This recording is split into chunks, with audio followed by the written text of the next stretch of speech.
Hello, ladies and gentlemen. I'm Stephen Brooks. I'm the corporate chef for Tankersley Food Service. I really want to thank you for being with me today. Man, my career spans 30 years in the culinary industry. I started out in gourmet grocery. I've done restaurant, country club, man, fast casual, just a little bit of everything across the spectrum. I pride myself on being really educated on schools, healthcare, and white tablecloth as well. Man, my culinary career has been so good to me. It's brought me television, radio, man, just all kinds of cool accolades, lots of awards. And I want to share a lot of what I have with everyone, especially you. So I'm going to welcome you today to my seminar, New Age Culinary. With COVID-19, man, things have changed a lot. There's going to be a lot of things different done in your restaurants, in your establishments, in your nursing homes, in your hospitals, your schools. There's going to be a lot of things different. We're going to have to adapt as culinarians. A lot of it will become just what you normally do, just cooking from your heart and your soul. And so I want to share some of that stuff with you guys today. We're going to go through quite a few things. The first part, we're going to talk about masks, we're going to talk about sanitation, safety, we're going to talk about profitability for your restaurant. The next part, we're going to talk about culinary skills. I'm going to show you some nice skills that you can use every day to make sure that you are up on the game. We're going to talk about equipment, just execution, all of that stuff to make the dining experience the best for your guests. And then the last thing we're going to talk about is cost management. We're going to talk about how to mentor the up and coming culinarian into the business so that they will have a strong future. Listen, we're always going to need cooks. We're always going to need people that love and have a passion for cooking and want to make people happy with what they do. And so we want to make sure that we bring the next generation along. So guys, sit back and relax. There's going to be a lot of cool stuff you're going to see throughout the video. I hope you enjoy it. We'll talk again later. I'll see y'all after a bit.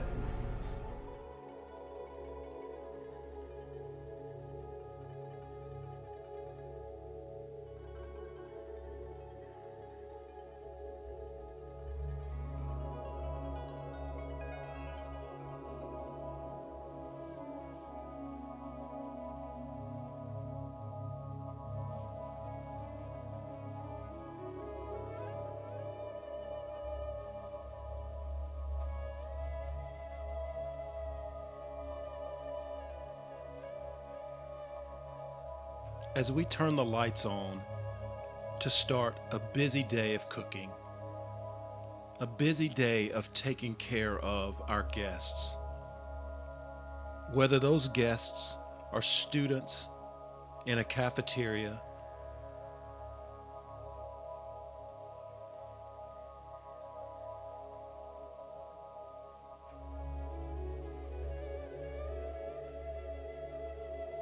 whether those guests are our nation's elderly, which we are entrusted to care for, or if you are a chef or a cook in a kitchen, there is an unwritten rule. We want to do that job safely. Each day, that job begins with washing our hands. We want to wash our hands for 20 seconds every time. We want to make sure the water we rinse with is as hot as we can stand it. If you'll sing happy birthday throughout the wash, you will do the job completely. We want to make sure that we use gloves in every opportunity that we can. We want to make sure those gloves are the right size for our hands, that they fit comfortably, and that we use them properly.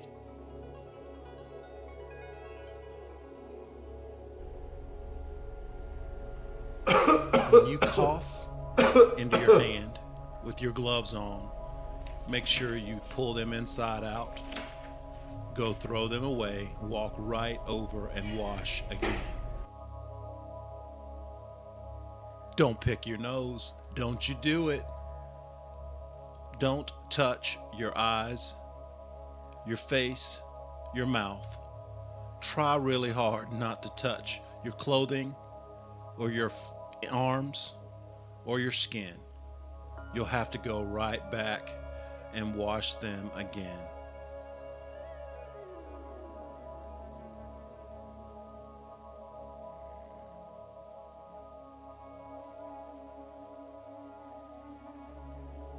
This is what we do.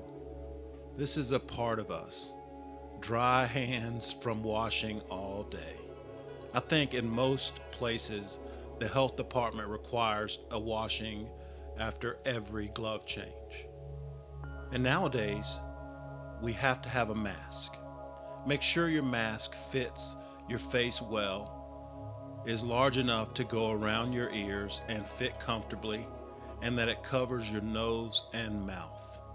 We want to protect others from any germs that we have. Because you work so hard to make sure your kitchen is like an operating room. Clean, spick and span, and safe.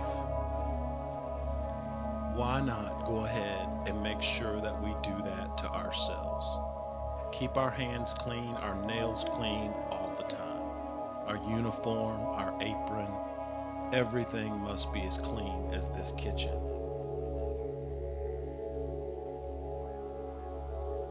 Here's an example of a clean kitchen that we can be proud of, that we can show off to anybody. I always wanted to make sure that if a strange chef walked into my building, he would be proud to see how clean my kitchen was.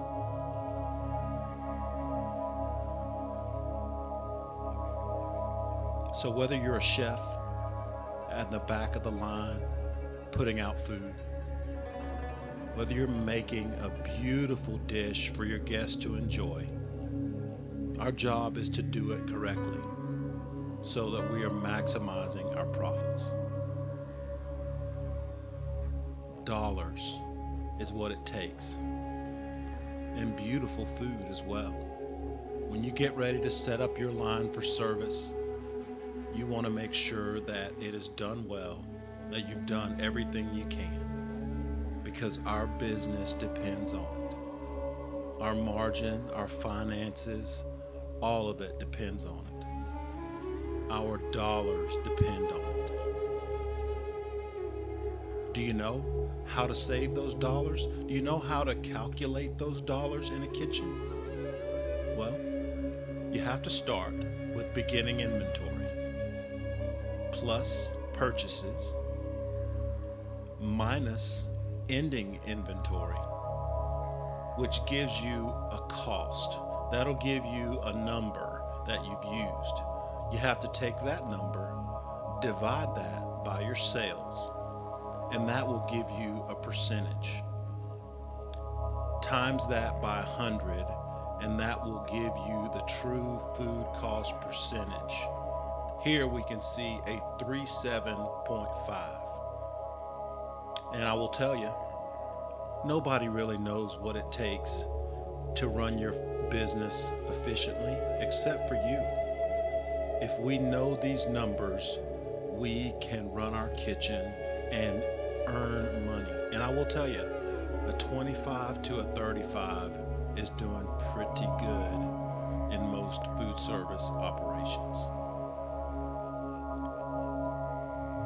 When doing that inventory, so you have those numbers, we want to make sure we do it with the buddy. Make sure that it's honest and that our count is accurate, that we've weighed everything that needs weighing, and we've counted everything that needs counting. The buddy system just helps you know for sure. You also want to make sure on your menu and in your cases that everything is priced appropriately. Make sure you're charging enough for what you're serving.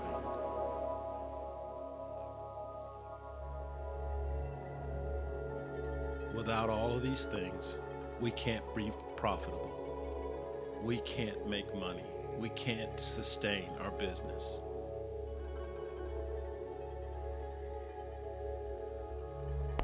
Controlling costs is all there is in culinary. Besides a tasty meal, you gotta make sure it makes sense. Do you know what your ending inventory is? Do you know what your beginning inventory is? Or your purchases? Do you know what your sales were? With all those numbers, we can figure out exactly what your food cost percentage is.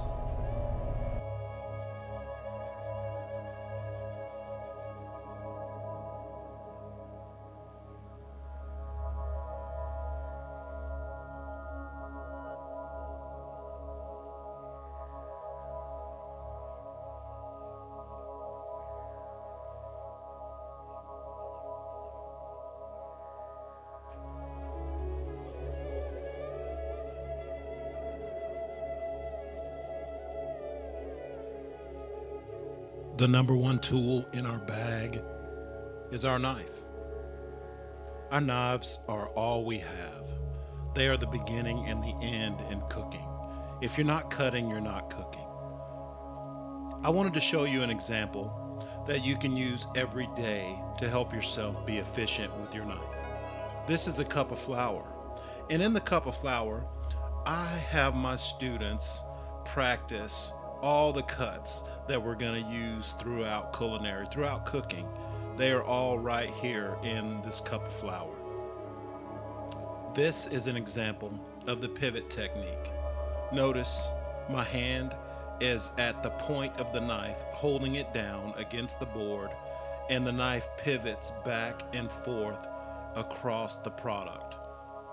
This is used for chopping parsley, rosemary, thyme, any herbs that you want to get down to a fine, fine dice.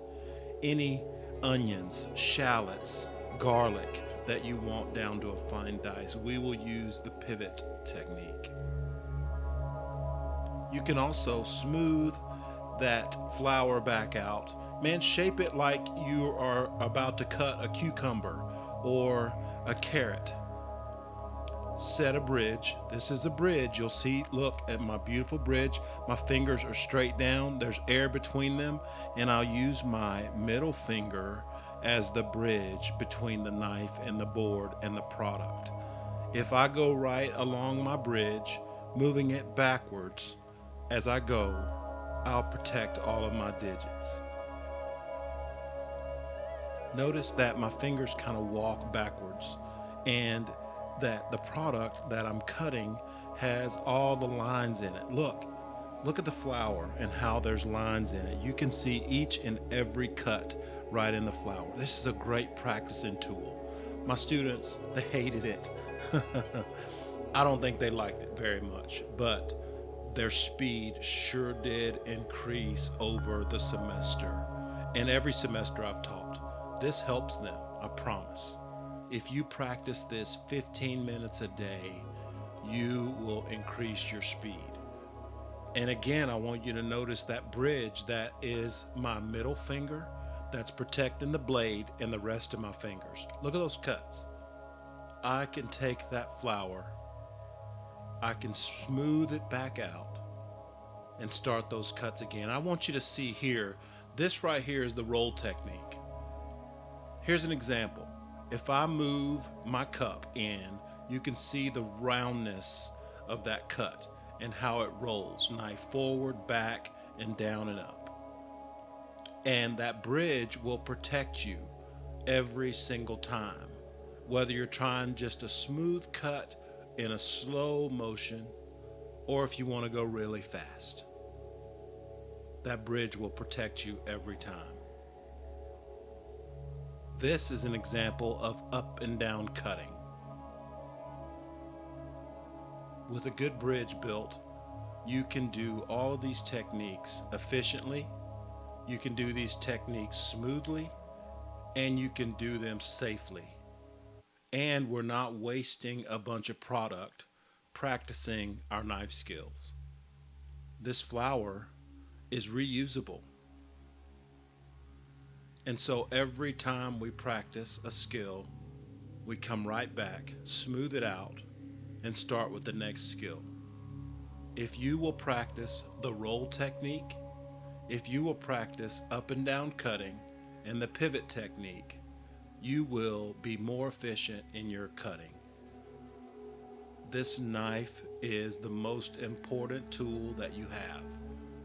It will make your day easy and so much better. Make sure it's sharp.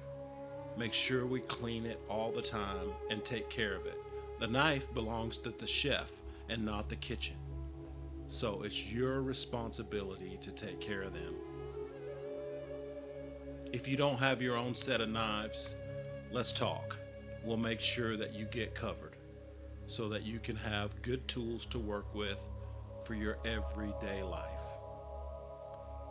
Practice, practice, practice.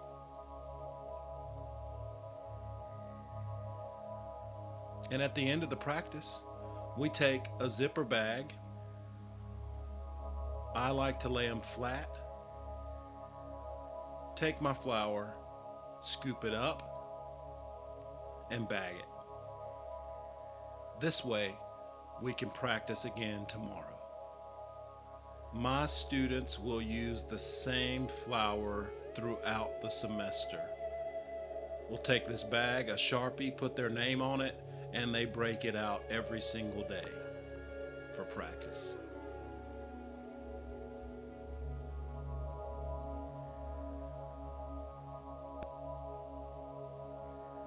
Here's an example of an onion. Our onion has layers. We want to take off the crispy, crunchy layer for the outside and set it aside.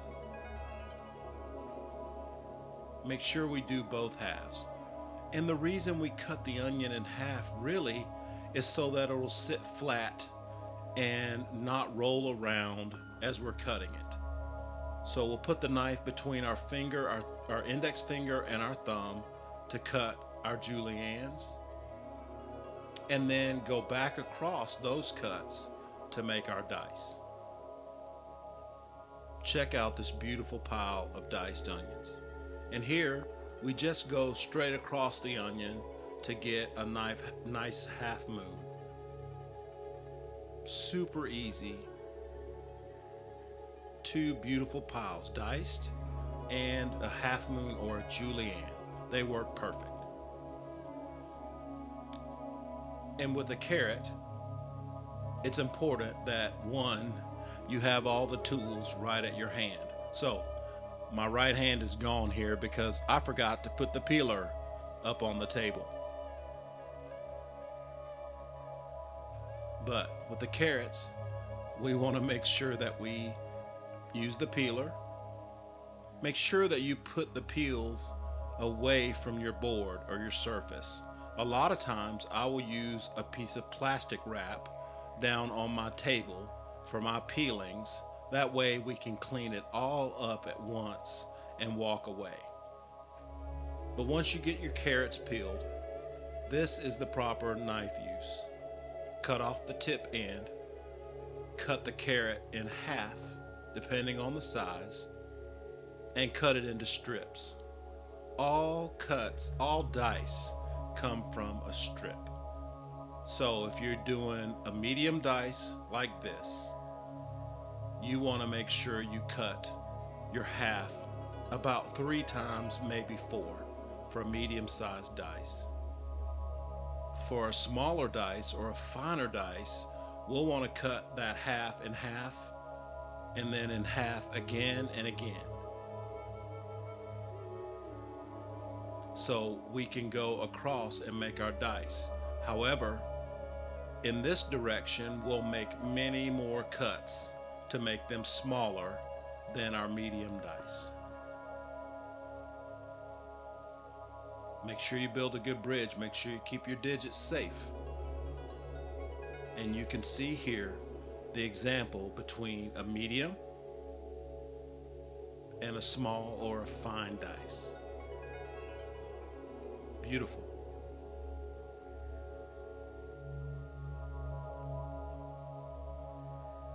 And with citrus, it's about the same. The knife has to be sharp. The citrus goes from pole to pole or across what would be the equator. Okay? We typically want to cut our citrus pole to pole or from top to bottom so that we can make segments. Whether we're doing segments that are for a salad or segments for a drink, our knife needs to be sharp, clean, and have a good edge to it. Here is our point of the knife. This is what's called the hosel of the knife. This is the blade. And this is the dangerous part, the edge. And the handle of the knife. You want to make sure that the handle of the knife is nice in our hand. It fits our hand. This is wrong. Holding it this way is wrong. Also wrong. You want that index finger to be around underneath the back edge of the blade, right against the hosel of that knife. The knife is an extension of your arm. It should be easy and smooth to use. You can see that my hand is a bit offset with the knife, but the blade runs along the bone in my arm. Again, it's an extension of our arm. The transition should be smooth and always following along with your arm. See the offset of my hand? That is proper knife holding.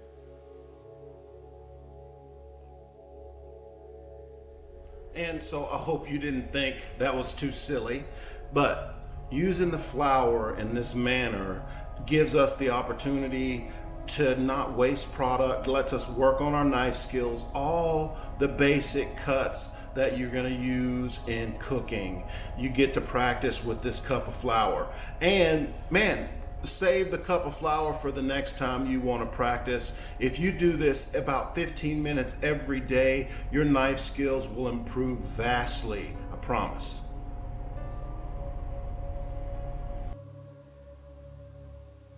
So whether we're cutting beef for a beautiful dish, Mongolian beef or stroganoff, whether we're cutting our steak or our duck or our pork to plate for service, our knife must be sharp. We can use a steel each day on our knife to hone our blade. Whether the steel be up and down or you hold it up in the air like this. Sharpen your knife to hone it every single day. In culinary, our knives are everything. They make us efficient. They make the job smoother, easier, better. Chefs judge us on our knife skills. They are an important part of our daily life. If you will practice every day using your knife, you will grow faster and faster. It's just inevitable. It's just a part of it.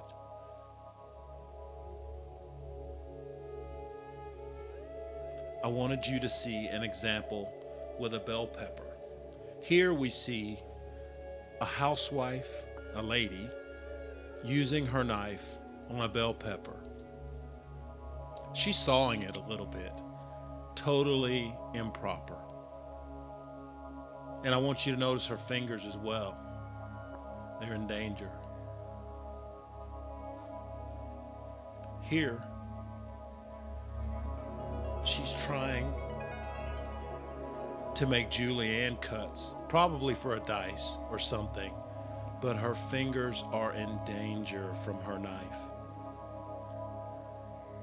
I wanted you to show you an example of what not to do.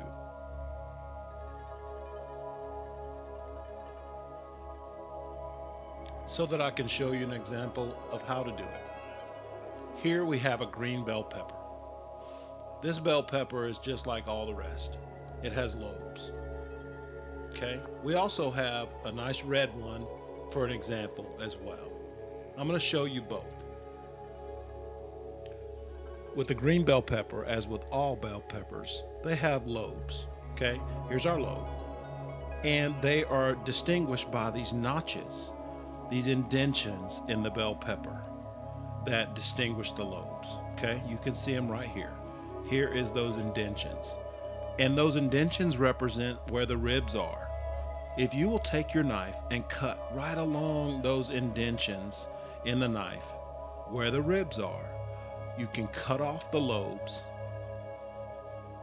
cut around the seed pods,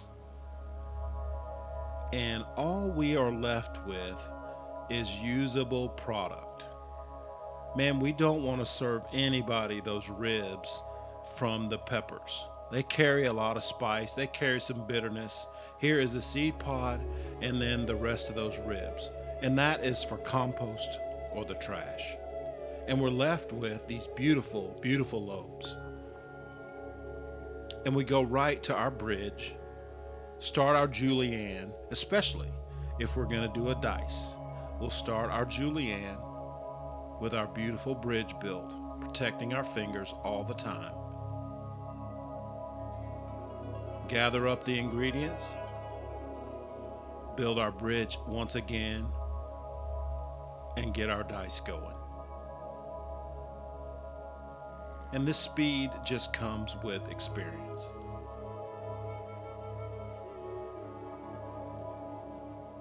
Beautiful dice.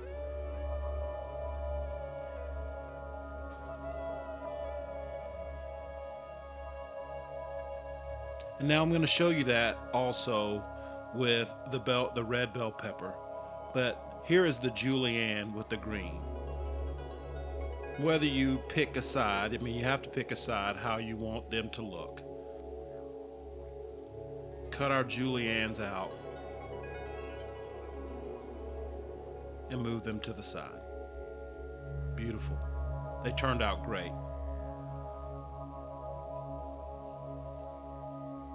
And I may be able to show you a lot better with this red one. The notches are a whole lot more distinct. Here you can see the lobes. If you look down, there's that lobe, okay, and those notches. And this lets you cut right along that notch to cut the lobes off. Okay? So, as soon as we get that piece off of that knife, thank you, we will cut along those notches. Look down and see, right, it goes right along that notch. And there are the ribs right on the inside. Look at that. Right along the inside of our cut. We'll take this side off, adjusting our knife as we go.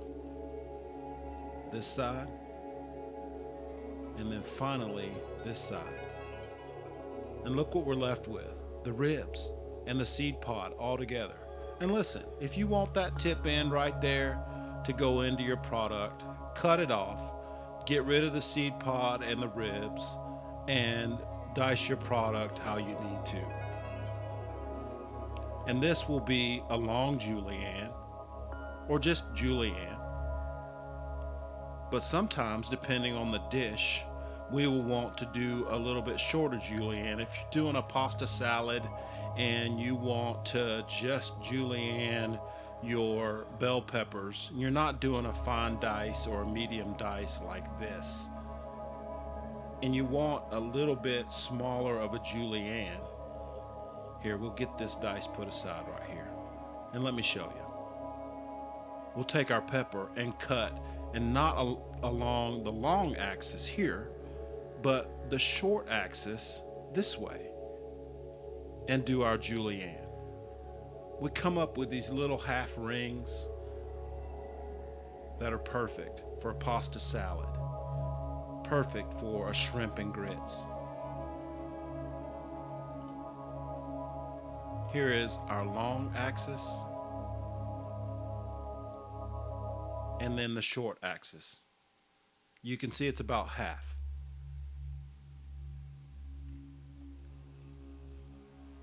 Our knives are great tools. Our knives work awesome, no matter what you're doing. And I wanted to show you this example of a starchy potato, because our knife reacts differently to it. Okay? Here we have three different potato sizes. This is a 50 count potato. This is a 60 count potato. And here we have a 70 count potato. The smaller the number, or the smaller the potato, the bigger the number. The bigger the potato, the smaller the number. Okay? So, the potatoes act a lot differently under the knife. They are so starchy. That starch is very sticky. It is very, very attractive to your knife. Your knife has sweet spots in it, and all products will attach to the sweet spot. So we want to make sure that our potato is stable and our knife doesn't get us.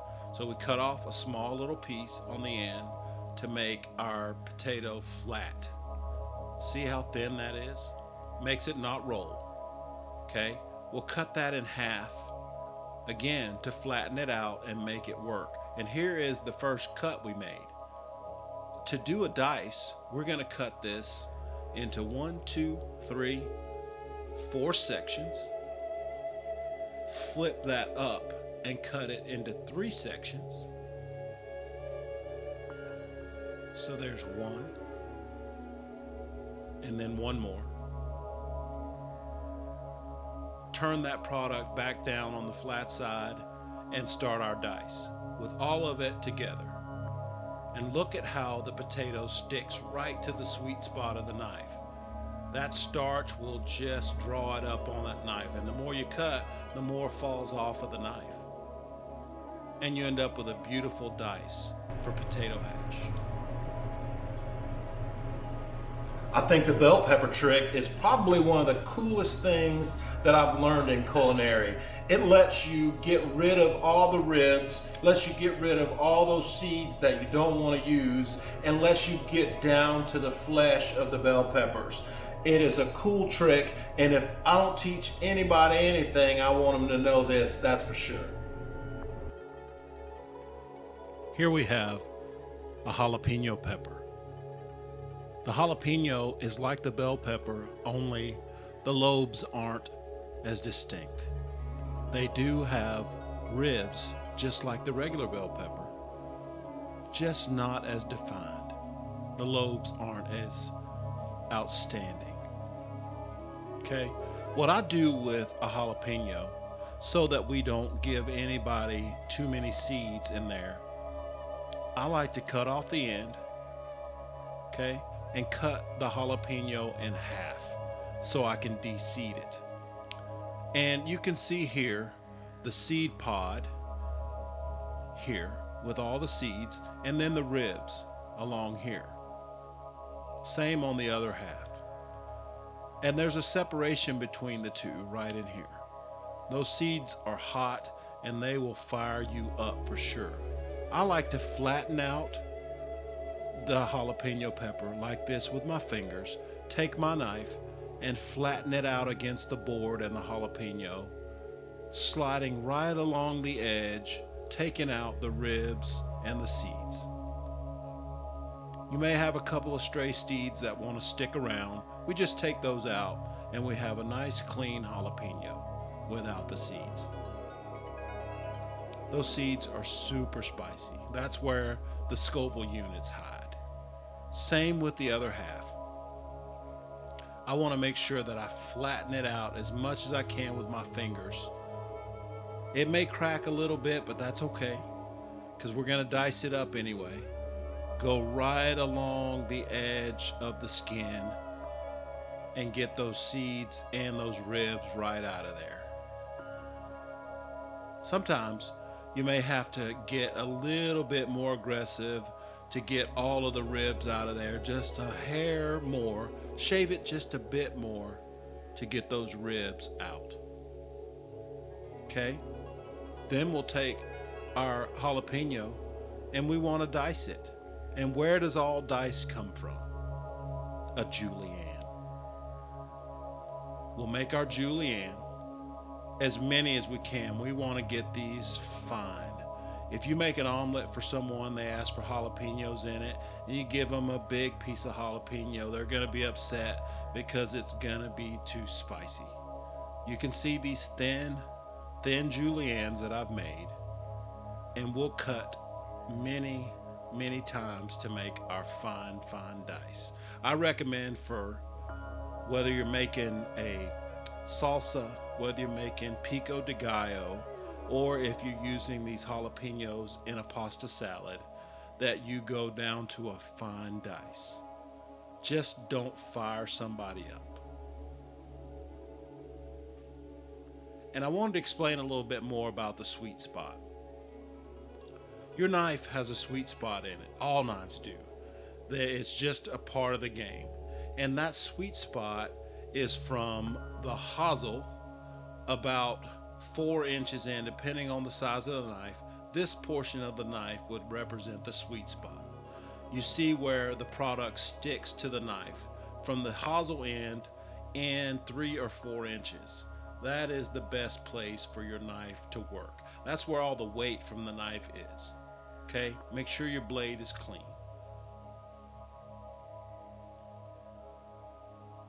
Along with our knife, there are other tools that we use for cutting in a kitchen.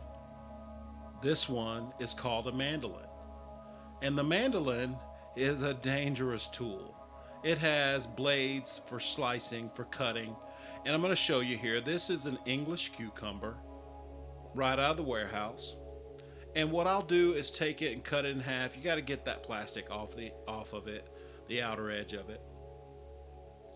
But our mandolin has 2 different blades, and then it also has teeth for cutting, so we can make some cool cuts. Here in the mandolin, we're going to make just a cut with the cucumber. So it's just a slice. We'll set our blade width and make our slice just for an example, and so we can see what we're working with, and we'll make our cuts. If that works, we'll make our slice. And you can see speed is awesome with this thing. It makes your cuts perfect every single time. Just with a bit of an adjustment to the blade, we can make perfect cuts. And down here on this end of the mandolin, it has ridged teeth so that we can do a waffle cut, or you can do a crinkle cut, as it were. These blades are sharp and will get you. And so you make sure that you're safe all the time. Here is an example of that crinkle cut versus the straight cut from the other blade. And it has wide teeth and shallow teeth or narrow teeth for different cuts. We can also use our mandolin for potatoes. If we're going to make chips, we want to make sure we use this part of the blade with just the flat edge so we can make our chips. And man, it takes a couple of times to get it right. And if you're doing hashed potatoes, whatever you're doing, string hashed potatoes, you can use the blades to make the hash, or you can make potato chips, whatever you want. Here we see an example of hash, a string hashed potato. Just make sure the blade is the perfect width for whatever kind of hash you want to make. And these will be beautiful on our flat top with some good crispy on the outer edge. Adjust that blade to make our hash smaller or larger. And you have to make sure you push really hard and that your blade on your mandolin is sharp. Don't let it get you, or you will be waffled yourself. Here you can see an example of a small French fry cut. They're beautiful. They turn out great. Versus the hash cut. Just with an adjustment of our blade. This thing works great. As opposed to the knife, it just makes the work much faster. And you can see that starch right against that blade. Man, it's super sticky. It just makes the work a little bit more difficult, but it can be done. And I wanted to show you an example of chips. If you'll take those blades those teeth and move them to the edge, you can make a flat cut. You can see here, this is where we make the crinkle cut right along the bottom.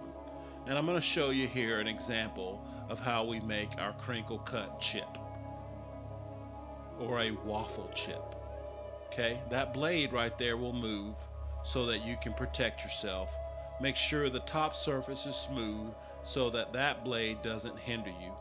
Okay, we want to again make sure we have a flat edge to work with on our potato. And using the bottom blade, we will make our first cut. Here's our waffle right here.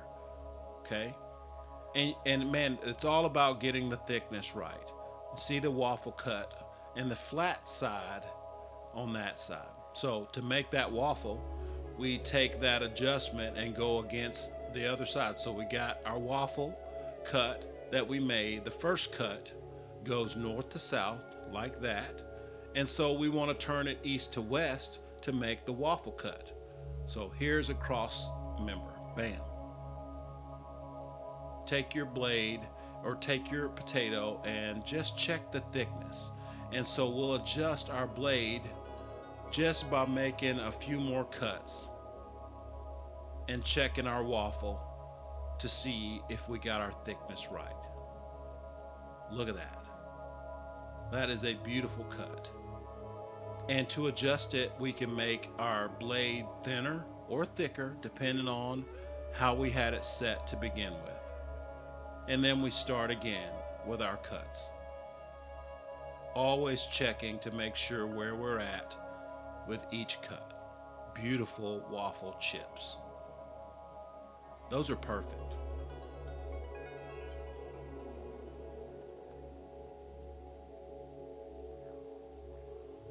I want to warn you, this is a dangerous blade.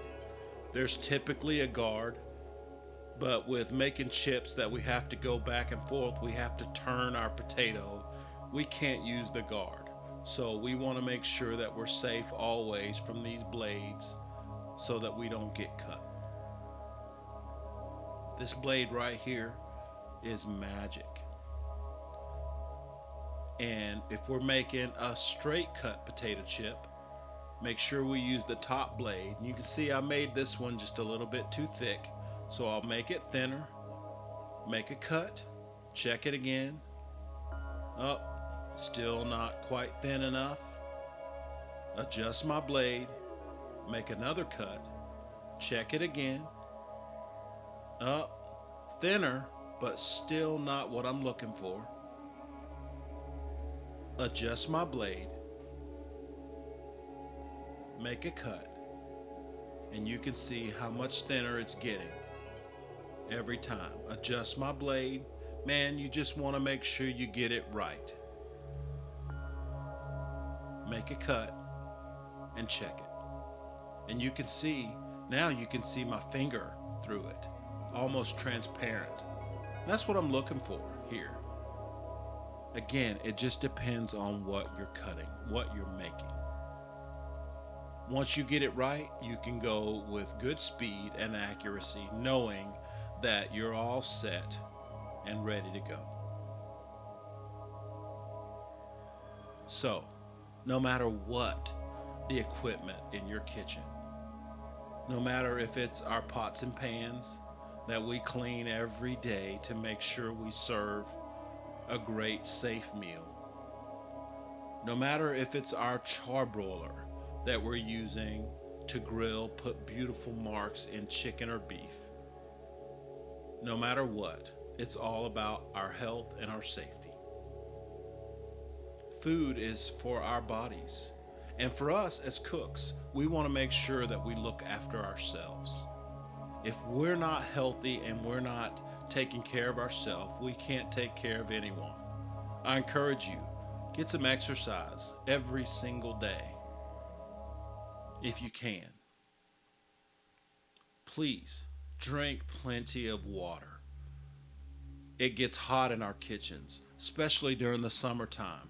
Our kitchens are a mean place. It's hot.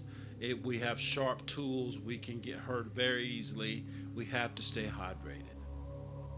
Guys, I also encourage you not to smoke. I am a former smoker. I thank the Lord I have been quit for more than 10 years. They just are not good for us. They create all kinds of problems that we don't need. And I'm just going to say, if you need help quitting, call someone. Please use alcohol responsibly. Don't let it become a crutch in your life to help you with the end of a busy day. Alcohol can be a good thing, and a glass of wine I love, but we have to use it responsibly. As cooks, our job is to care for our people, to make sure that we are serving good quality food with integrity and care. We want to make sure that we serve a plate that is filled with love and with passion.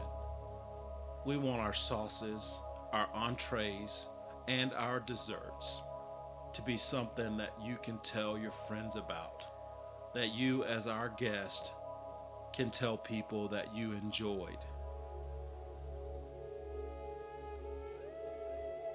The service industry is all about people. It's all about the love of what we do, doing it with a good attitude and doing it safely. I encourage you to take the job seriously. Make sure that your guests are well taken care of, your employees are well taken care of, and that we're serving the best food that we can.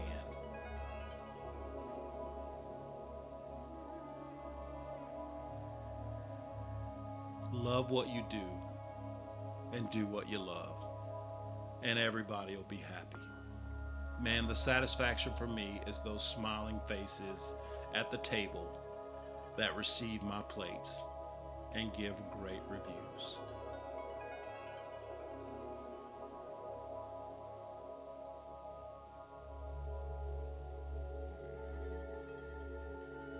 Woo! Man, I'm tired after all that. That's a lot.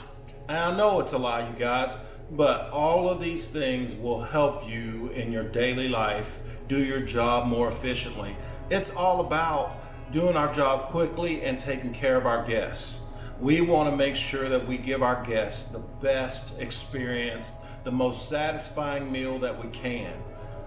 Cooking, knife skills, seasoning, flavors, all of those things come with experience. They come with time in the kitchen doing it.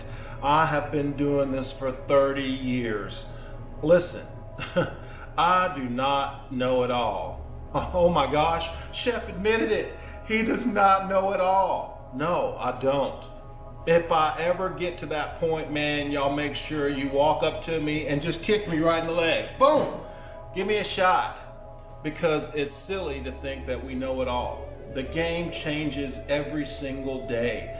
The young chefs, the new guys, this new age of thinking, the gastronomy, all those things that are going in, molecular gastronomy, the sous vide, just so many different new cooking methods, new ways of thinking about how to thicken a product. There's so much. It is so vast.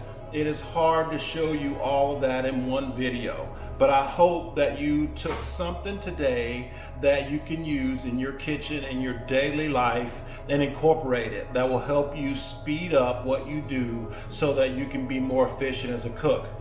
We are so proud to take care of you. If you're here, if you're watching this video, we are so proud to be a part of your business. We want to continue to do that. We want to make sure that we do that to the best of our ability for you and for your guests. Whether that's a student out there in your dining room, whether that's an elderly person sitting in your dining room, in your fine dining, fast casual, whatever it is, we want to make sure we do the best job. Make sure you talk to Jana. Make sure you get her set up for you so you guys can take the Serve Safe class. If you're not Serve Safe certified, make sure you get there. Let me say that again. If you are not Serve Safe certified, make sure that you get that covered. Somebody in your operation has to be according to law, okay? So make sure you get that done. Man, I'm so proud to be a part of what you do. If I can help you in any way, reach out to me. I am Chef Brooks at tankersleyfoods.com. I am a part of the team, sales, marketing, all of it. So if I can help you, let me know. Thank you guys so much for being here. Enjoy your day.